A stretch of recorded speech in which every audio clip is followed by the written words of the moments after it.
Hello, I am Renee Varnador with Soul Portal Journeys, and welcome.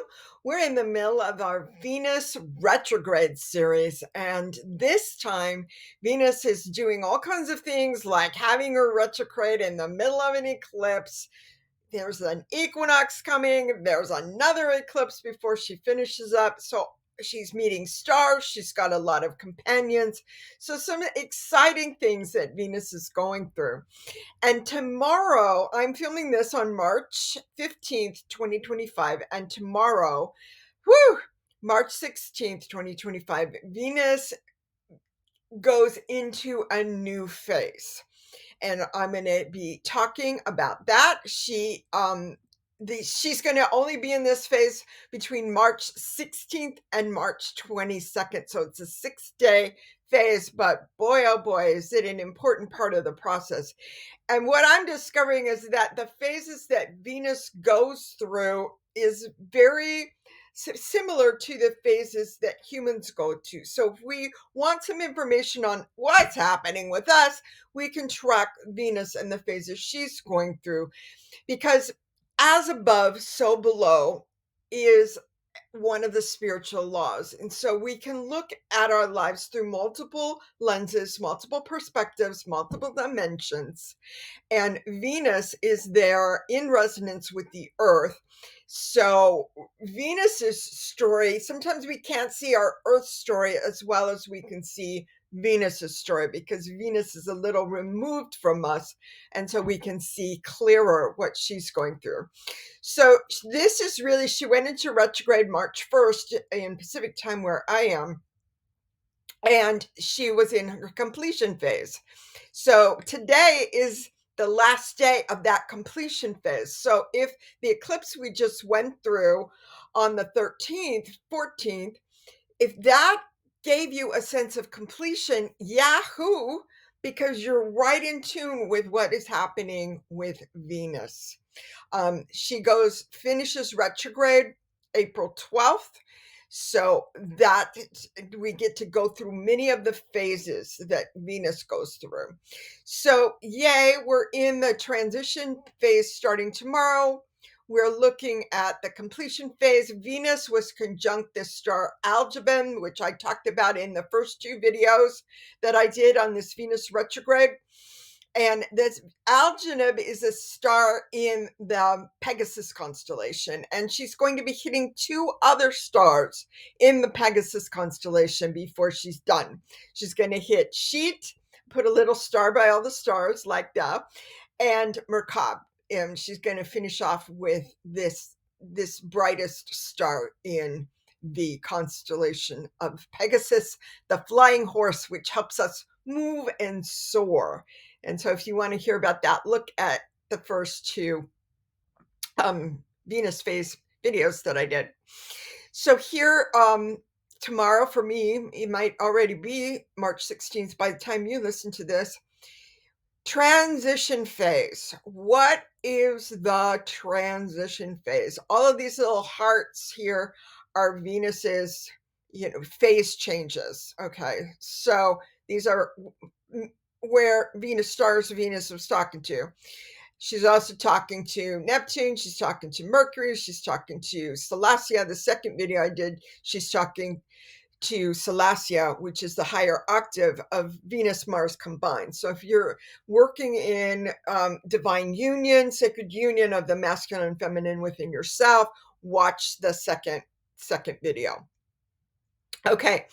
So let's go on and talk a little bit more about what is the transition phase that she's going to be popping into here quick.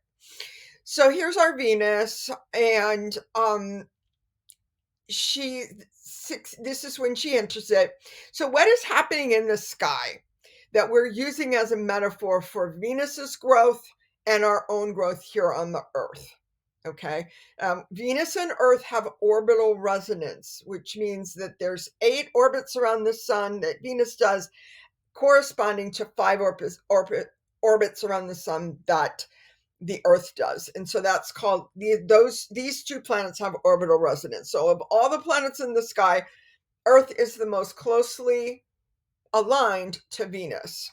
So if you really want to understand the Earth and what's going on with the Earth, go to Venus, talk to Venus, how, connect with the energy of this great goddess in the sky, this goddess of love who helps us, goddess of beauty. And it can be superficial beauty, it can be external beauty, but you can also be invited into Venus's inner sanctum, where you're really looking at beauty as your primary inspiration and value. I have a friend who is a brilliant painter, and she opens every painting she starts with, "Okay, angels, let's make something beautiful." I mean, come on. That's the real Venus. If you go on into the heart of Venus, that's where you end up. So, what is happening physically? Well, at this point, Venus is going to be below the horizon for 6 days. We have this scene where we're seeing Venus in the evening sky during this phase. She's going to rise and go into the morning stage after she retrogrades, right? But right now, she's just coming down. She's been coming down, and she's completing today her journey of coming down into retrograde, and she's going to be below the horizon. We're not going to be able to see her. She's not really, really below the horizon, but she's pretty close because she's retrograding back over. She was in Aries. She's going to retrograde back into Pisces, where the sun is right now. The sun is going to move in on the 20th of March into Aries, which is our equinox point. And there's going to be a whole video on that. But the sun approaches, um, Venus approaches the sun because she's coming back. She already got out of Pisces and into Aries. She's going to come back and, be so close to the sun that we're not going to be able to see her at sunset anymore. So Venus is going to Cassini the sun, and all that means is that they're going to be on the same degree. Okay, which means that we can, if we go out and we look at the sunset and we just see the sun. No, Venus is right behind the sun. And so you can connect to Venus at her most intense time. Any planets, the inner planets, Mercury and Venus and Mars, when they're on Mercury and Venus, especially because they're internal from where the Earth is, they're between the Earth and the sun. So when they Cassini, we're going to feel it more.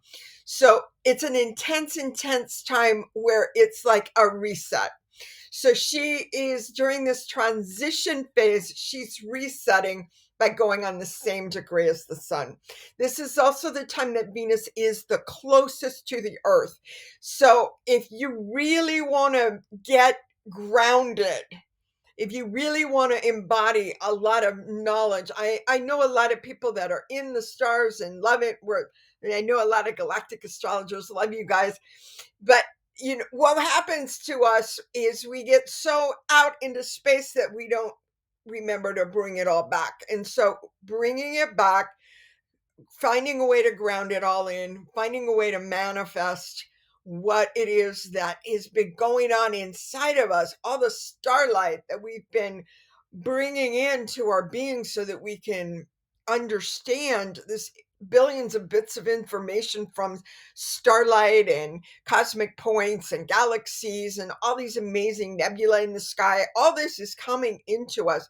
And unless we know how to receive it, know how to track it, know how to know, oh, this is what's happening, because I see it in the sky. So that helps us as we're bringing in more light and we're coming less carbon based and more light within our own bodies. So it's part of the process for me and many of my galactic astrology buddies. It's part of the process, but we need to ground it and anchor it in to the Earth. And so Venus being closest to the Earth, that's a good time to do it. I'm doing a whole class on March 17th, which is the next slide I'm going to be talking about. And that we're going to do exercises that help us anchor in that energy of the Earth, anchoring all the way down and in, bringing all of the amazing things we learned from watching the skies and interacting with the light. So Venus is considered because she's like at the Earth horizon and she's going down below the horizon for 6 days. And so she is like, if you were looking at human phases like baby, infant, child, young maiden, mature wisdom years, Venus, which is the completion phase.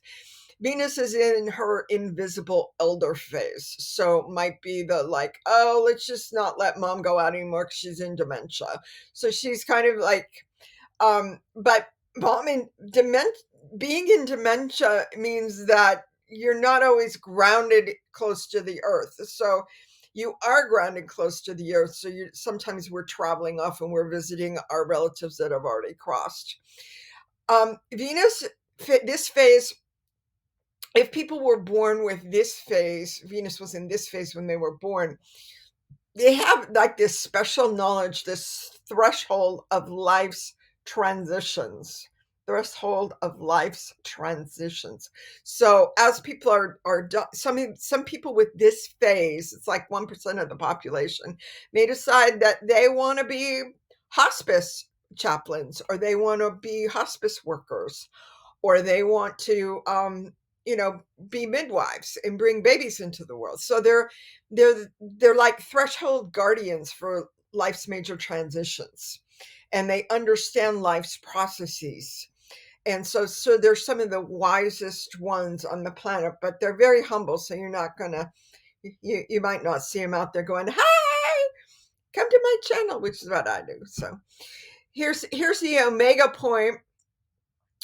It's like the last bit. Okay, so we have the completion point, but at the omega point, at the last point, when Venus is the lowest she can go after 6 days, she's going to come back up, and that's going to be, she's still in retrograde, but she's going to go into the inception phase. So there's going to be a video on the inception phase, which is more like an alpha point. So I love alpha points because you can see the completion of the whole journey before you've taken it. I used to get confused and think, "Oh, I've got it. I'm done. I understand the journey." No, sweetie, you got to take the journey. You're just getting a preview. You're just you're reading the introduction of the book. You haven't done the actual, experience of it. You came to here on earth to experience, sweetie, not sit there and watch it all. So I had to, I learned that. We all learn it when we're ready to learn it. So that's the omega point. All of this is from The Light of Venus by Adam Ginsburg, and you can, buy his book and figure out what Venus phase you are, or you can book a reading with me. I'll tell you what Venus phase you are and what it means. So that's all really interesting. So I want to invite you into what I'm doing with my private group. I realize this is a time for private sharing. So much is being activated within our own hearts, and we're trying to bring up new information because we're creating a new world within us. So we're letting go of karma. We've got Lilith right on this Shapley attractor along with Haimea, which is a dwarf planet of rebirth, and that's helping us open up into rebirth just as Venus is about to go through her rebirth phase. So we've got we are going to do, I'm going to talk about Venus and the multidimensionality of Venus, because that's something that we've been following in the intuitive groups, which is the tier within my Soul Potter Journeys community. My Soul Potter Journeys community in Patreon is free. You can join that. You can watch a whole bunch of videos that I did lately. I've got about almost 7 hours of video. But if you want to share, if you want to be in a live class with me, we're going to be talking about Venus and her journey. We're going to be looking at her multidimensionality and helping ourselves tune into the center points, the embodying points, the manifesting points that help us open our hearts so that we can see what's next for us. It's because it's different for everybody. I can't tell you what you're going to be opening up into. You're going to find out what you're opening up to. I get to hold space for your exploration. So I love it. I absolutely love it. I'm like, oh, I found my calling. I love this. So this is what I do. March 17th at noon Pacific Daylight Time. Okay. So for me, that's Monday. For people in Australia, that's Tuesday. And we're going to be asking the question, what are you anchoring in your heart? We're going to share our experiences with what's going on with Venus. We're going to we're going to anchor harmony into our hearts. Okay, now that's really important. There's a lot of things going on in the external world. There's wars, there's craziness, there's governments dissolving. And people are like, "Wait, what's going to happen to me? I go to the store and look how expensive this is." So, yeah. So, what we can do is go within our own hearts, find that connection to Venus, which is harmony. And that's going to bring us peace. That's going to center us when we learn how to return to that point of peace within us, that point of harmony within us that Venus helps us find at this time. This is a great time to find it. If you haven't found your harmony yet, this is a great time to find it within you so that you can return to it no matter what is happening externally. You know where your information is. You know that no matter what kind of crazy people are talking, no matter what lies are being thrown around, instead of being angry about all the lies that other people are telling, find your own truth within your heart. Find it within your peaceful, harmonious, moving heart, and decide and make decisions about what you're going to do in your daily life next, what you're going to prioritize. One of my friends said, "Oh, I do this, if I do puzzles every morning, blah, blah, blah. I love it. It's so much fun." Great, do puzzles. But if the morning time is the best time for you, maybe that's when you should meditate or do yoga. So she just like went, "Oh, okay. So I just make a little change. I meditate and do yoga with first thing in the morning because otherwise I won't do it. But whatever I do, whatever I do first thing in the morning, is just like, oh, good, I did that." So when you meditate first thing in the morning, I've found I do all kinds of weird meditation. Find your own way. There's tons and tons of different ways to meditate. You don't have to sit cross-legged on the floor to meditate. There's lots of ways. Talk to me, you know, send me an email. We'll figure out your best way. But what are your daily life step that you are going to take that is coming up from your own heart? Because the new way of being on this planet, we need one, is going to be creating from within our own hearts. So, thank you for spending this time with me looking at the Venus retrograde series. Love you guys, and I look forward to our next video, which will be about the eclipse happening. Woohoo! No, it's not. We had the one eclipse. We're gonna have another one on the 29th of March. But what I meant to say was the equinox is coming up on the 20th. So I'm gonna have a video for that. Okay, love you guys. Bye bye.